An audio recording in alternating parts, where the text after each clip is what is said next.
The golf world is in shock. The king has been challenged. And the man holding the sword is not who anyone expected. Scottie Scheffler has dominated golf like a modern-day Tiger Woods. 4 majors. 20 wins. The gold standard. But now, someone is standing up to him, and he's not just talking. Cameron Young has sent a warning that has everyone buzzing.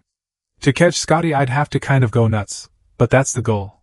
This isn't a player satisfied with second best. This is a man with his sights set on the throne. The golf world is on edge. The fans are divided. And Scottie Scheffler? He's been uncharacteristically quiet. Welcome to the new era of golf, where the old king meets his most dangerous challenger yet. Stay with us. Because what happens next might change golf forever. The story of Cameron Young is not one of overnight success. It is a tale of patience, persistence, and the relentless pursuit of greatness. Born in Scarborough, New York, Young grew up with golf in his blood. His father, David Young, was a club professional. His mother, Janet, was a teaching professional. The game was not just a sport in the Young household, it was a way of life. But despite his pedigree, Cameron Young's journey to the top was anything but smooth. He played college golf at Wake Forest University, showing flashes of brilliance. But the professional ranks were a different beast entirely. When Young turned pro in 2016, he found himself grinding on the Korn Ferry Tour. It was a humbling experience. The money was minimal. The pressure was immense. And the competition was fierce. For years, Young toiled in relative obscurity. He would have good weeks and bad weeks. He would get close to victory only to fall short. The wins simply weren't coming. The doubters began to question whether he had what it takes. But Young never lost faith. He continued to work on his game.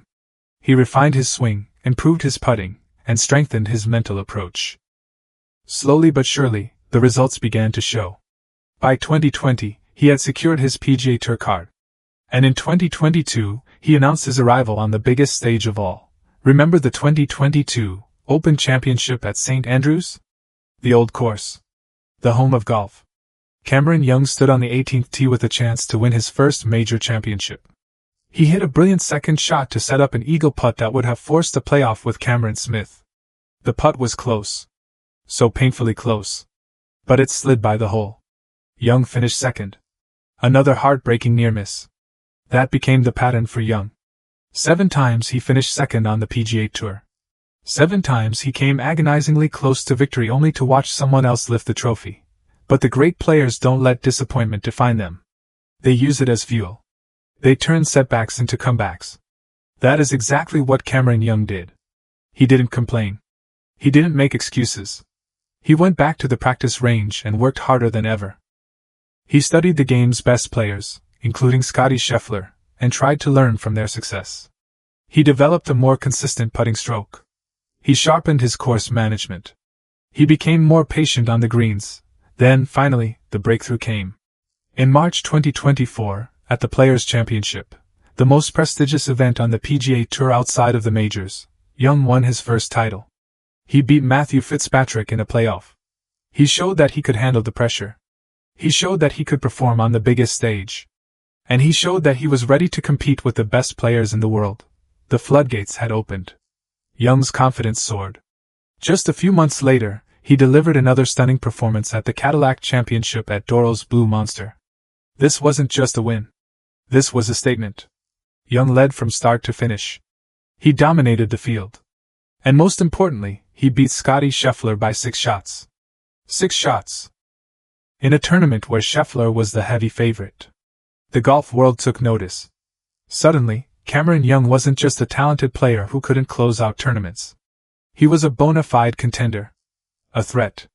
A player who could go head-to-head with the world number 1 and come out on top. Now, as we look ahead to the crucial stretch of the season, the question on everyone's mind is simple. Can Cameron Young actually catch Scottie Scheffler? The odds are stacked against him. Scheffler is the greatest player of his generation. But Young has momentum. He has belief. And he has the game to back it up. The rivalry is heating up. The battle lines have been drawn. And the golf world is watching with bated breath. Let's talk about the numbers. Because in professional golf, statistics don't lie. They tell the story of who a player really is. And when you compare Cameron Young to Scottie Scheffler, The picture that emerges is both fascinating and terrifying for the world number one. Heading into the Wyndham Championship, the PGA Tour season was entering its final stretch. The FedEx Cup Playoffs were on the horizon, and the race for the top spot was tighter than anyone had predicted. Scottie Scheffler sits at number 1 in the FedEx Cup standings with 4,123 points. No surprise there. He's been the most consistent player on the planet for years. His game is built on precision, consistency, and an iron will. He hits more greens in regulation than anyone else. He scrambles better than anyone else. And he rarely makes mistakes. But here's the part that might surprise you. Cameron Young is in third place with 3,157 points. Not 8th. Not 12th. Third. He is closer to Scottie Scheffler than most people realize. And he has his sights set on second place, currently held by Matthew Fitzpatrick with 3,329 points. I'm in third right now. I have second well relatively within reach, Young admitted. To catch Scottie I'd have to kind of go nuts. But that's the goal. Let's break down what go nuts actually means. In statistical terms, it means that Young needs to win. Not just once, but multiple times. He needs to perform at a level that exceeds even his own recent dominance. He needs to play like a man possessed. But here's the thing. Young has already shown that he can do exactly that. His wire-to-wire victory at Doral was a masterclass in golf. He didn't just beat Scheffler. He annihilated him. The 6-shot margin was the largest of any tournament featuring both players all season. That performance sent a clear message to the rest of the tour. Cameron Young is not just a flash in the pan. He is a legitimate superstar in the making. And if he can replicate that form over the coming weeks, Scottie Scheffler's position at the top of the rankings is far from secure. Young's confidence is at an all-time high.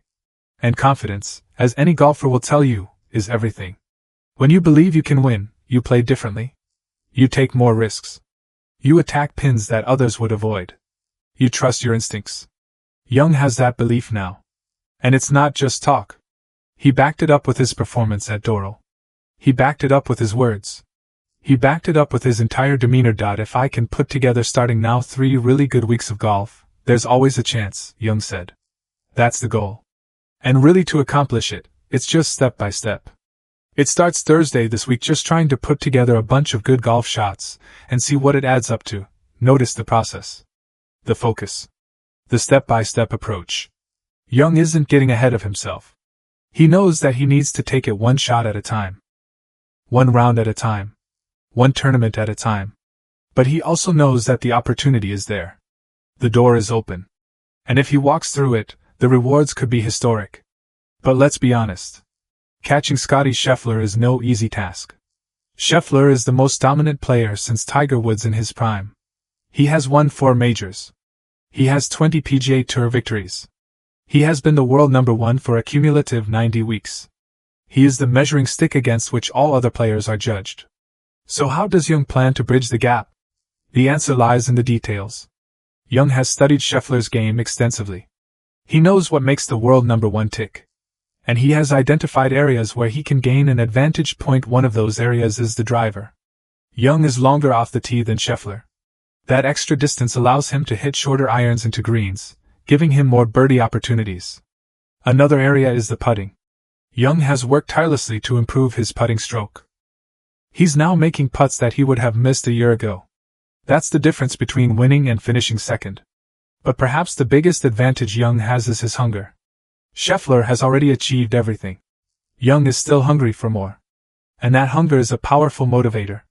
Now let's talk about Scottie Scheffler. The man at the top. The king of the golfing world.